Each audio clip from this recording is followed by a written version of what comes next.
늘 뚱에 있는 사람들에게 좋은 소식이에요. 어떤 나라에선 운전면허증 사진을 웃으면서 찍으면 안 됩니다. 기술이 발전하면서 운전면허증 사진을 찍는 새로운 첨단 시스템이 등장했어요. 그리고 이 시스템은 평범한 2D 사진이 아니에요. 얼굴의 여러 부위를 분석하고 데이터를 암호화합니다. 안면인식 소프트웨어가 여러분의 얼굴을 더 쉽게 스캔하기 위해선 무표정한 표정을 지어야 하거든요. 또 안경을 쓰고 있다면 벗으라고 할 거예요. 그나저나 만약 커피 머그잔 옆에 붙일 사진을 찍는다면 그건 머그샷이라고 불러야 되나요? 세계의 여권에는 4가지 색만이 있어요. 파란색, 빨간색, 초록색, 그리고 검은색이에요. 색조는 다양하지만 전체적으로 이 4가지 뿐이에요. 어떤 국가의 여권이 어떤 색이어야 한다는 공식적인 규정은 없어요. 국가들은 이런 색, 특히 어두운 색조를 선호하는데 이게 더 공식적으로 보이기 때문이죠. 미국은 마음만 먹으면 내일 당장 밝은 노란색 여권 발급을 시작할 수 있어요. 하지만 노란색 여권은 별로 고급스러워 보이지 않을 수 있죠. 하지만 미국 여권이 항상 파란색이었던 건 아니에요. 1918년에는 갈색이었죠. 하지만 1926년엔 빨간색이 되었고요. 1941년에 여권색은 초록색으로 바뀌었어요. 그리고 1976년이 되어서야 드디어 파란색이 되었습니다. 하지만 왜 파란색일까요? 여권의 색은 지금 미국 국기에 별이 있는 곳과 같은 색조예요. 색깔 이야기가 나와서 말인데 그래서 테니스공이 노란색인 거예요. 처음에는 검은색이나 흰색이었고 공 색깔은 코트 색깔에 따라 달랐죠. 1972년에야 국제테니스연맹에서 오늘날 우리가 알고 있는 노란색 공을 사용하는 걸 규칙으로 정했습니다. 밝은 연두색은 인간의 눈에 가장 잘 보이는 색이에요. TV에서 테니스를 보는 사람들은 이 색의 공을 엄청 빨리 발견해요. 이 색깔은 옵틱 옐로우라고도 불려요. 종종 도로 표지판에 사용되죠. 저기 보세요. 스쿨버스도 비슷한 이유로 노란색입니다. 버스를 돋보이게 하기 위해서죠. 인간의 눈은 예를 들어 붉은색보단 노란색을 더 잘 포착해요. 또 노란색은 어두운 곳, 안개 속, 그리고 비 오는 날에도 잘 보여요. 버스의 색은 사실 노란색이 아니에요. 약간 주황색이기도 하죠. 이 색조는 내셔널 스쿨버스 글로시 옐로우라고 공식적인 이름도 있어요. 택시도 마찬가지예요. 여러분이 비 오는 날에도 쉽게 볼 수 있도록 노란색으로 칠해져 있죠. 타이어로 만들어진 고무는 사실 우윳빛 흰색이에요.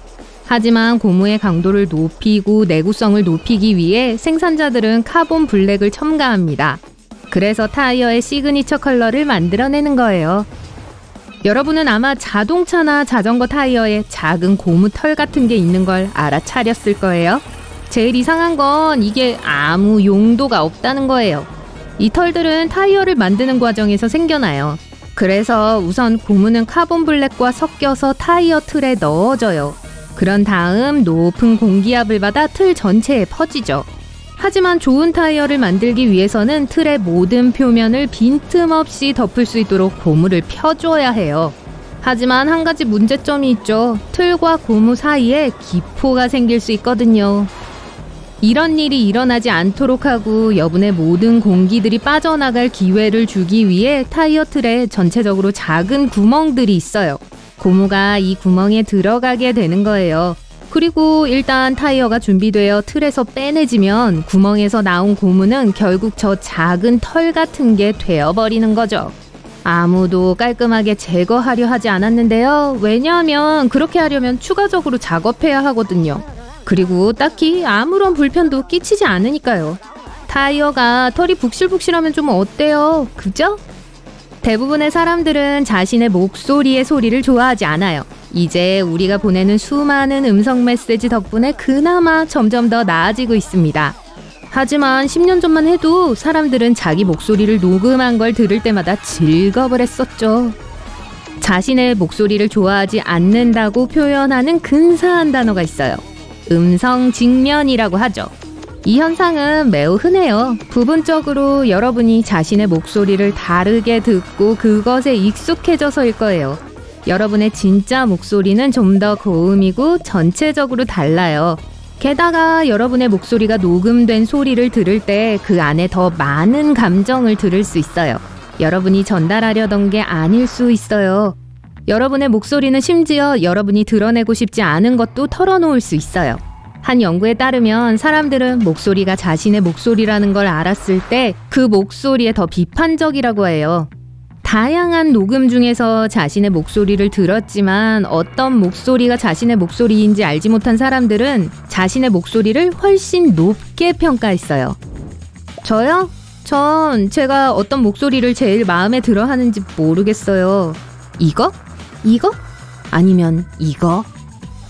딱히 좋아하는 건 없는 것 같아요. 어디까지 했죠?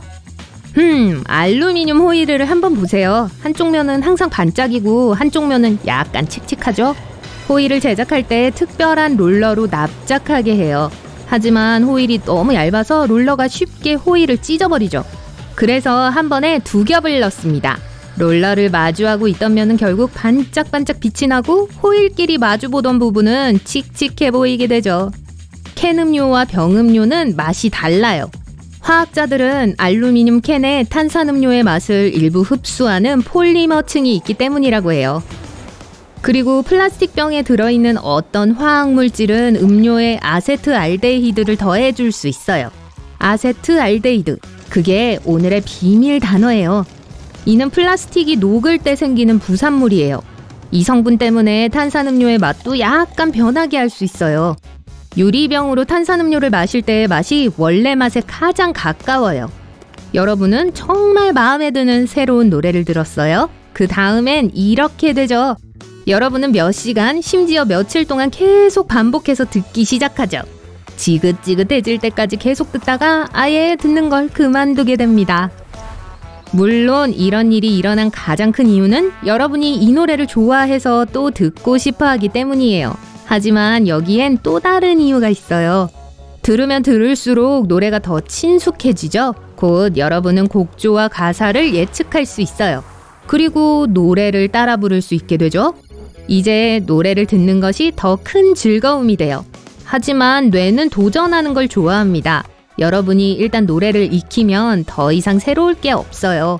새로 배울 것도 없고 갑자기 너무 뻔해져 버리니까요. 그게 실증이 나서 더 이상 듣고 싶어 하지 않게 되는 거예요. 일몰과 일출은 사실 거의 비슷해요. 해가 지평선 뒤로 지거나 지평선에서 떠오르는 것의 차이죠. 그럼에도 살짝 달라 보여요. 이게 무슨 차이가 있는지 항상 알 수는 없지만 말이에요. 이 현상의 주된 원인은 하루가 끝날 때 공기가 더 오염되어 있기 때문이에요. 해가 뜰 때와는 다르게 빛을 산란시키는 더 작은 입자들이 포함되어 있죠.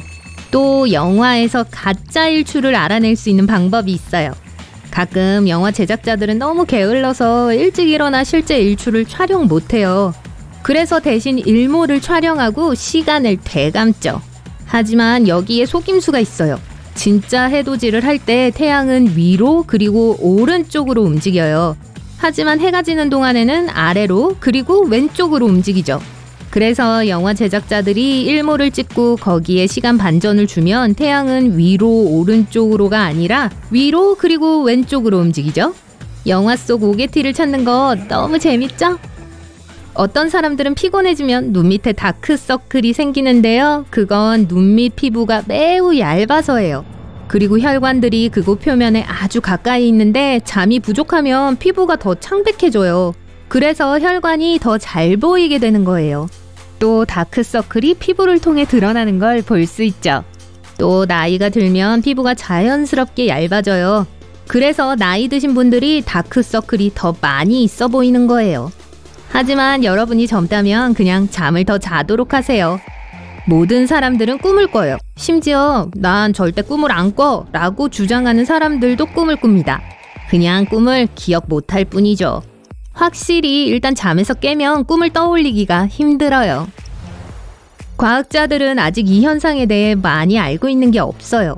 하지만 사람들은 90분 정도 지속되는 특정한 수면 단계에서 꿈을 꾼다고 해요.